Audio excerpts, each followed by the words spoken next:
or so. Okay. The gland of the third eye is a gland. Gland, they differentiate from the organ. Whatever that means. There's certain definitions that they use in the medical science. But they don't understand that what it's rooted in, the unseen. It's termed as the third eye because it's a sense, but it's an extra sense, ESP. What you have as a perception in there is within, and it's a non-physical sensory realm. It's a sense of thoughts. It's a sense of the soul. It's a sense of within. So I use that term within, and it connected me with what I know about the third eye. The third eye is in the frontal lobe. Actually, a lobotomy will really mess up your third eye. So don't do that, and don't do shock treatment. They brought it back, actually, from being banned. But anyhow, you do it yourself, and what you need to do is close off all your senses and focus. Draw all of your concentration, all of the things that your senses would be doing. Stop them from what they normally do. Close them off from that, and then draw in, gather up that perception, that act that you do. I'm talking about a verb, that perceiving. Gather up your perceiving, and you will focus it in the third eye. And what the third eye is, it's a place that is empty, and nobody can get to you there. If you're there, your mind can't even be read. People will not get any impression from you like fear.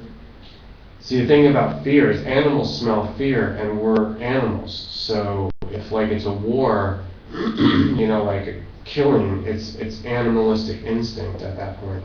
So they'll more likely kill something that fears than they would, they don't want to confront something that doesn't have fear.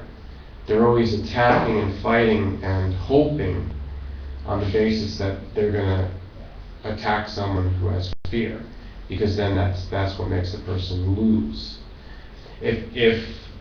Well, I don't want to explain military tactics. It's not important. I'm just trying to say that fear is something that can be read. It's mind reading, basically. We look for nonverbal stuff, but there's a wavelength. It's, again, unseen. It's an extrasensory perception. And when you go into your third eye and you meditate, this is deep meditation. It's not the deepest, but it is one of the classic meditation methods. You go into the third eye and you focus there, and you really get in touch again. You center yourself. I wanted to say grounded, but if you're grounded, it means you have to go to a place that's a physical sanctuary. I have those. It's not inside of a place. It's not inside of a town or a city. It's very hard to do that, and it's hard to get grounded on the 12th floor.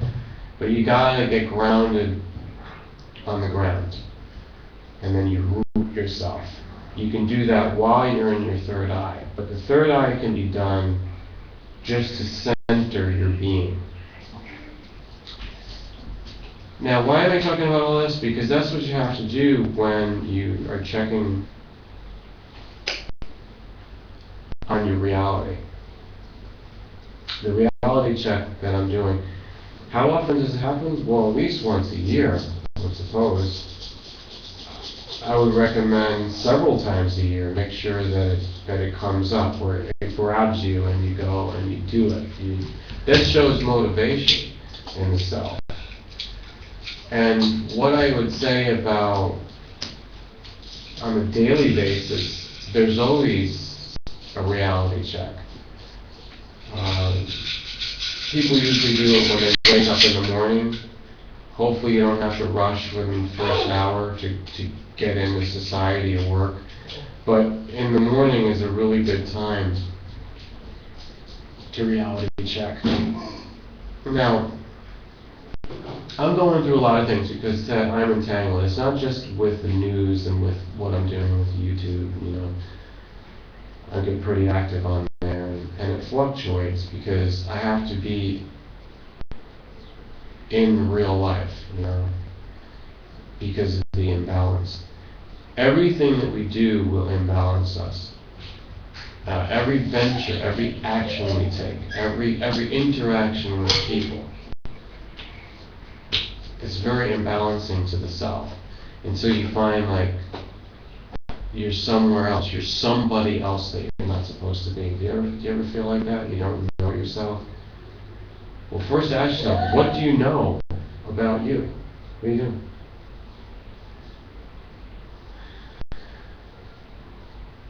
What do you know?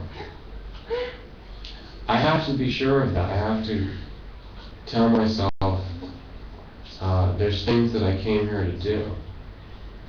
There is destiny.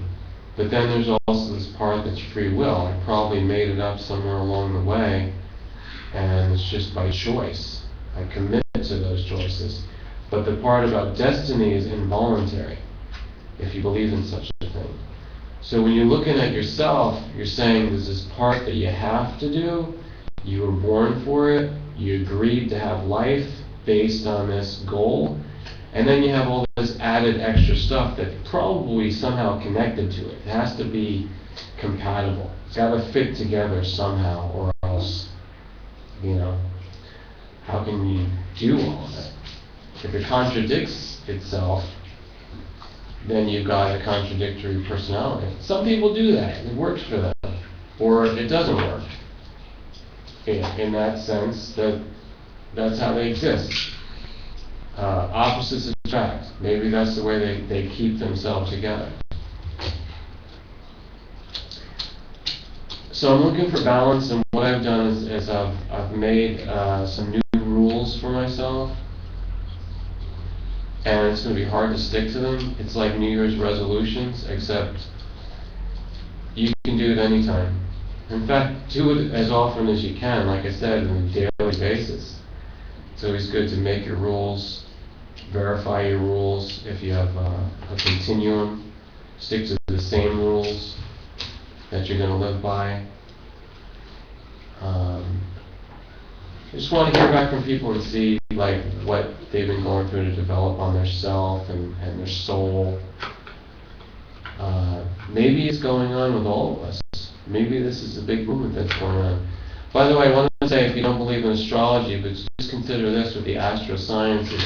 There's 3 planets right now very close to the sun. They're all gathered up together in a line, like straight line of conjunctions, and that's the sun being very close to Mercury, Venus, and Jupiter.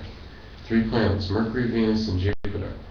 So when the moon comes in line with those once a month, it also adds that. So there's a 5th planet all in the same sign, very close together. I wonder if that has anything to do with energy concentration and influencing human life. I have a channel for that. But listen, comment, want to hear from you, share this with all your friends, favorite it, and of course, make sure you're subscribed. Sometimes YouTube doesn't work. YouTube is flawed.